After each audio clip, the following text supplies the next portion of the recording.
Hello and welcome to my channel, Emma Jane's Garden. I am in my new workshop, which is actually my garage, but I will go through all that at another point. Today we are going to be making buttonholes. So I promised you a video on buttonholes, so that is what I'm going to do. So we're just going to do the buttonholes today. I'll do a separate video on corsages another day. So what do you need to make a buttonhole? Not a lot, so especially not as we're not wiring them. But for me, this is how I make them. So there's loads of ways out there of making buttonholes, but I'm going to show you the way that I make them. I've been making them like this for quite a while now. It's a bit of a hybrid between doing it the traditional wired way and doing it a quick and easy way with twine. So I've done it in loads of different ways and I've tried lots of different things, but I find this makes them last longest and they are the most secure. So I use this tape. And it's just a Florist tape, and it's the sort of tape that what you do is when you stretch it and that activates the glue and then it makes it stick to itself. So as you're going down the stem it sticks to itself, and then you can just rip it off, and you rub it down and then you can't see the seam. I've got raffia. This is what I like to use just to finish it off.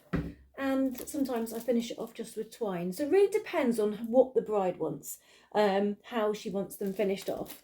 But everything is started off with the tape because I find this is a really easy and quick way to secure them.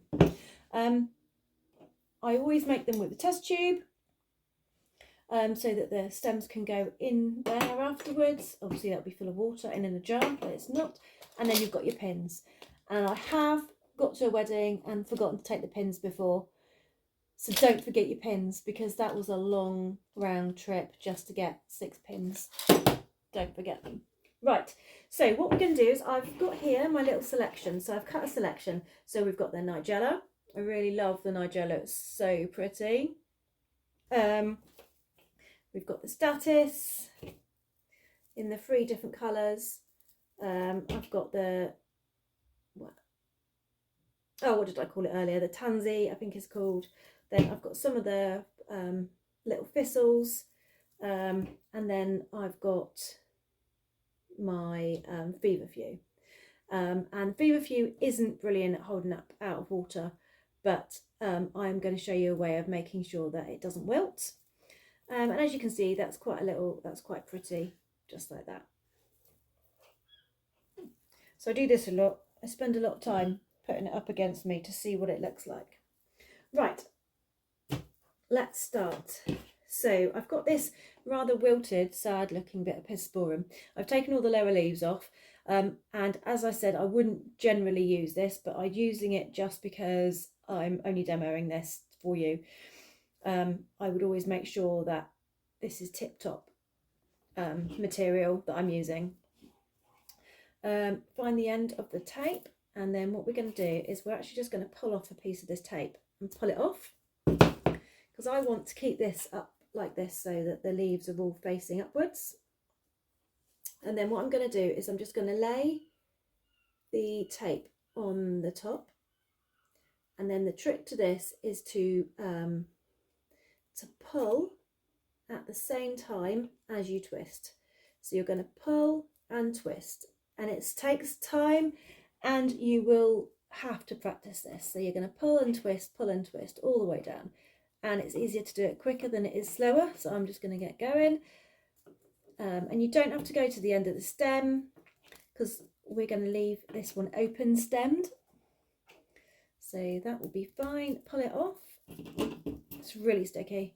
And then just rub it between your fingers in the same direction. Don't go the opposite direction because otherwise it'll unravel it.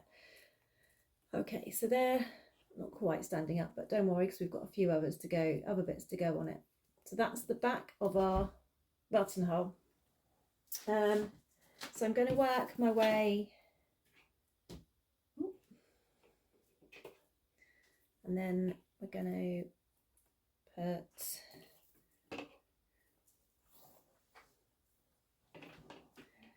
this is a little art form really, so you want it to look pretty, and then so you can manipulate the flowers around the others. I'll put that one there maybe, yeah. And then we're just going to do, I've got another bit here, a bit more of that tape, and then you start again at the top, and then just twist and pull, twist and pull, twist and pull. You don't have to go all the way down. Twist and pull, all the way to the end of the tape. Okay, because all you're doing is we're just securing it at the moment, so now that's not going to fall apart. So if you put it down or you have to answer the phone or something, it's not like it's all going to go all over the floor. Okay, and then what we're going to do is, I think I want to put, because the bouquet that I made was really bright, had pinks and purples, and it was really, really pretty. So we're definitely going to put that into the mix.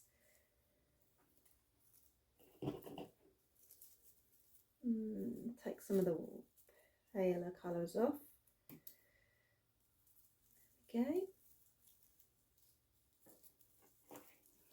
So a little bit like this, and then we're just going to do our twist and pull again with the tape. So pull the tape to activate the glue on the back here, and then we're just going to twist and pull, twist and pull, twist, pull, twist, pull, all the way down. There we go. There we go. There we go. Simple as that. And then I feel like we need to put a couple of the thistles in. I don't know where to put them. I would normally take a lot longer over doing these.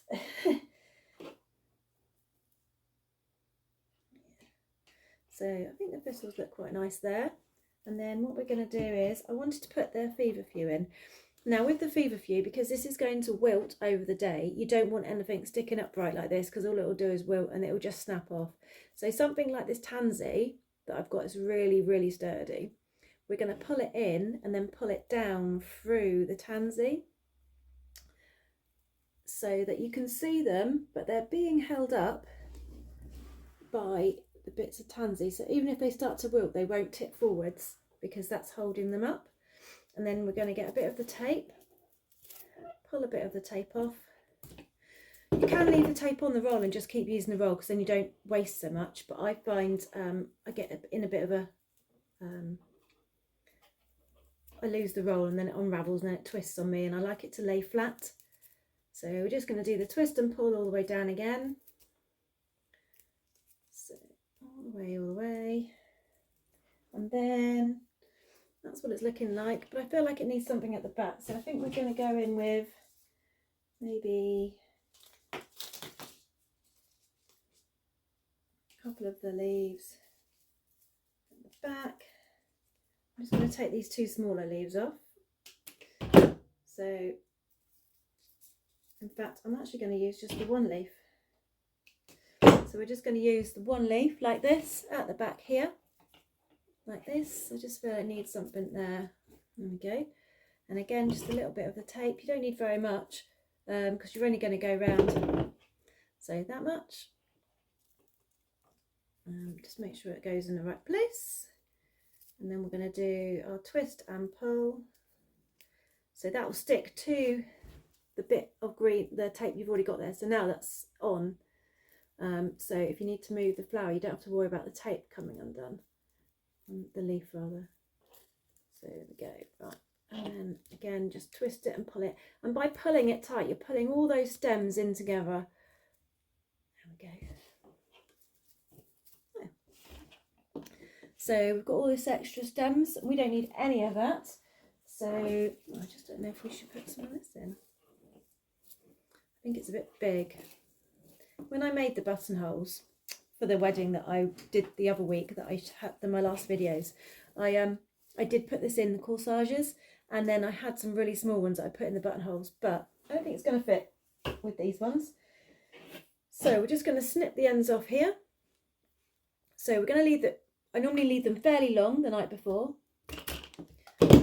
purely because they're going to go in the, so that would be full of water, and then I would leave that in the water overnight like this. So now we just need to finish this off. So although it looks quite pretty still like this, the stems need to be just tidied up. So there's 3 ways that I do my I do my buttonholes. So the first is with twine. I think this gives it a real country cottagey feel. In fact, both of these two ways do. So I always get a bit of the twine, put it at the bottom there, and then up to the top, and then hold it at the top, and then you're just going to go around like this. Ooh, trying to keep it as tight to the top as possible. Right at the top like this, and then down. You want to keep it nice and even as you're going down all the way.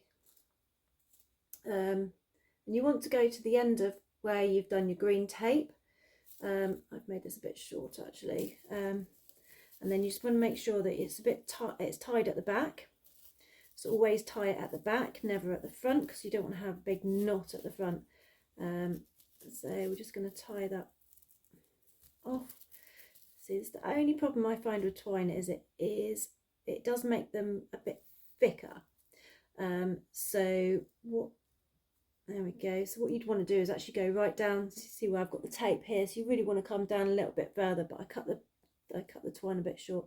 But I think that gives it a real nice cottagey garden country look. Quite pretty.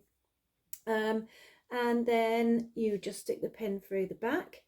Then the next way is, if we just undo that one, is with the raffia. So my favourite way is actually with the twine. I think it gives it a really nice look. The raffia. So we're going to get a bit of raffia, get a bit of the slightly thick raffia, and exactly the same thing. You're just going to do the same at the back. Oh. Holding it down, up to the top, and then wrap. This gives it like a cottage garden feel, but it just makes it look a little bit more elegant, I think. Again, all the way down to where the bottom of the tape. I'm not very good at gauging this today, it's a bit short as well. But obviously you do this a lot better. I am doing this a bit too quick. So each buttonhole takes me approximately 15 minutes to make, including tying off as well. So obviously you do that at the back again, same as you would with the twine. Make sure the knot's at the back. Always do a double knot so that it's not going to come undone. And so that's how that looks. Obviously you come down to the bottom of the tape again, which I haven't done because I cut it too short, but down here, and then that just gives it quite a nice look.